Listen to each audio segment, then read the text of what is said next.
size 10. It's a B175 Camasan. Thread I'm going to be using just the 8.0 in black and uni thread. You could use a 6.0 if you wish. If you want, I mean, it doesn't matter, especially in a fly this size. Now all I'm going to do is put down a layer of thread, run it along the shank, stop the thread in line with the barb, and then simply cut away the waste piece. Now for the tail, I'm going to be using Sunburst Marabou. It's a really nice, bright, it's a lovely colour.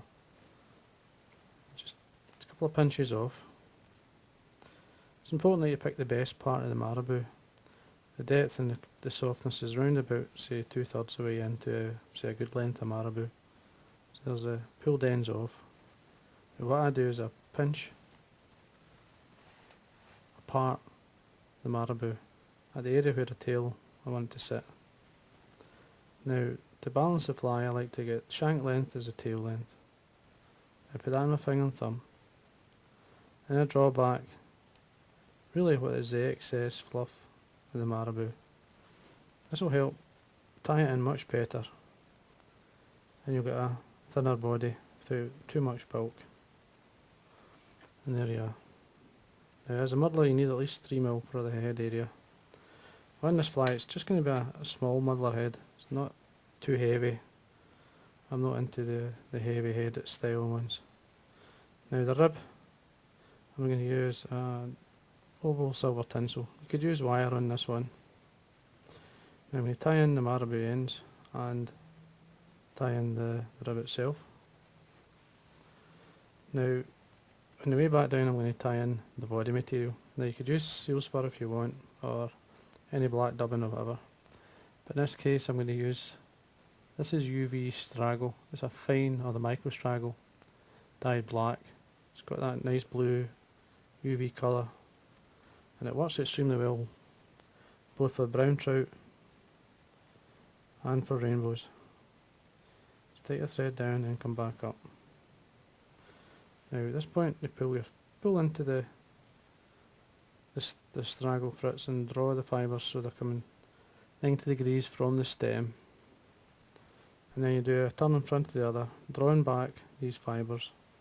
Try not to trap too many in. So wind it up and do like a turn in front of the other, just encouraging these fibres to sit out.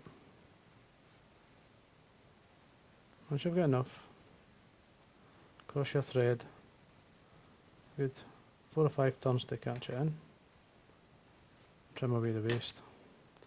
At this point, I would tidy up. Just take your thread down, draw anything that's maybe want to go forward with the eye, draw it back and bring the thread turns up the head length or the muddler head length.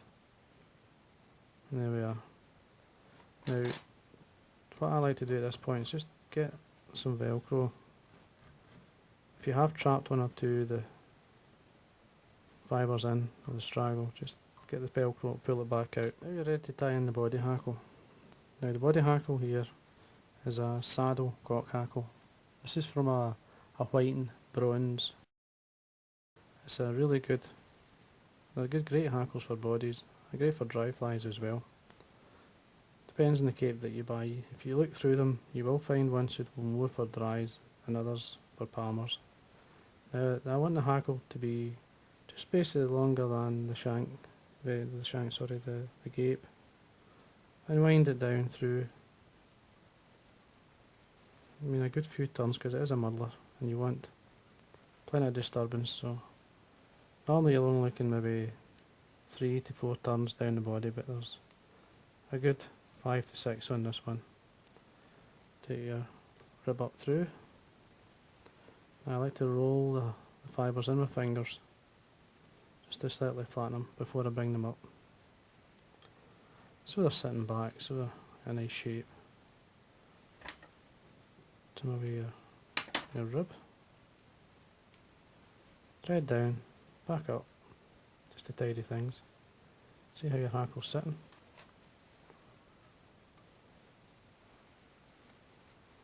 You're happy with that. Now there's another hackle goes on, Now I've got a mate's. This is a grade 2 saddle.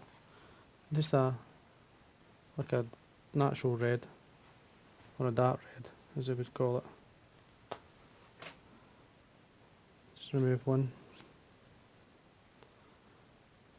from the cape, and again 3 or 4 turns in, fold back the stem so you're tucking it back. Makes for a stronger hackle if you do that. Break away the stem, slightly fold the hackle, just bring it through your fingers, and then you're looking for, again don't be shy, maybe 2 to 3 turns anyway. Cross your thread, lay your thread down, and then draw it back, come over with the thread, and then break it off. Always keeping the thread nice and tight if you're doing that. Now I'm going to put some legs on this. This is pre-knotted pheasant tail legs. This is a natural. You're looking for half a dozen, 6 legs, and 3 either side. Just tear them off and remove. Just basically split them into sort of 3 either side. The ends of the fibres towards the end of the tail. Just come in, hold them in the area where you want. 2 or 3 turns to tighten up. See how they're sitting? That's okay at that. Can remove the waste. Tidy up. Take your thread down to the eye. And then come back up. Now for the muddler head, I'm going to use, this is some roe deer. Got a lovely mark at the top. This nice light red colour. That's what you're looking for. Now I'm going to do the head, the collar, all in the one go. So just bring it out. Now you could stack this. This is a good patch. You don't need to stack it. But what you do need to do is remove the fine fluff within the hair, which basically stops it rotating when you go to wind it on and roll it round to form the collar and the head. Now the length, just imagine you're putting a wing on and it would be to the back of the hook. So you set that on the top, go once, twice with the thread, and then slowly allow the D here to come round, and nice and tight turns wind it down towards the eye, always keeping the thread nice and tight. Draw the long cut end fibres back, bring your thread to the eye, and a good half a dozen turns or more. Make sure it's nice and tight. Don't let the thread go. Get your whip finishing tool, then come in and whip finish. Trim over your thread. And what you're looking to do now is to bring these cut ends here straight out and away from the fly. Now you can see the collar that you've formed using the deer ear, which is basically another hackle. Now I like to use a curved pair of scissors here. Just use the angle of the eye just to come in and trim.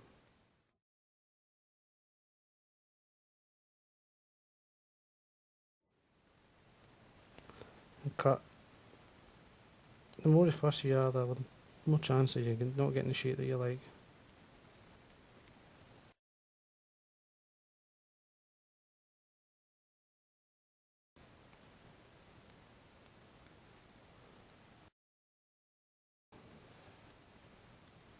And the colour. See how it's sitting. And you can come round.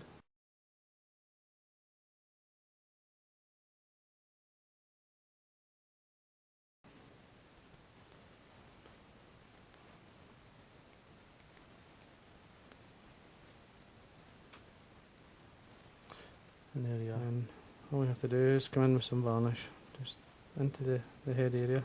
Don't be shy. If you fill up the eye, all you have to do is put a double needle in it, or this is a waste piece of pencil, just pull it through, which will clean the eye out. There you are, and that's your Sunburst.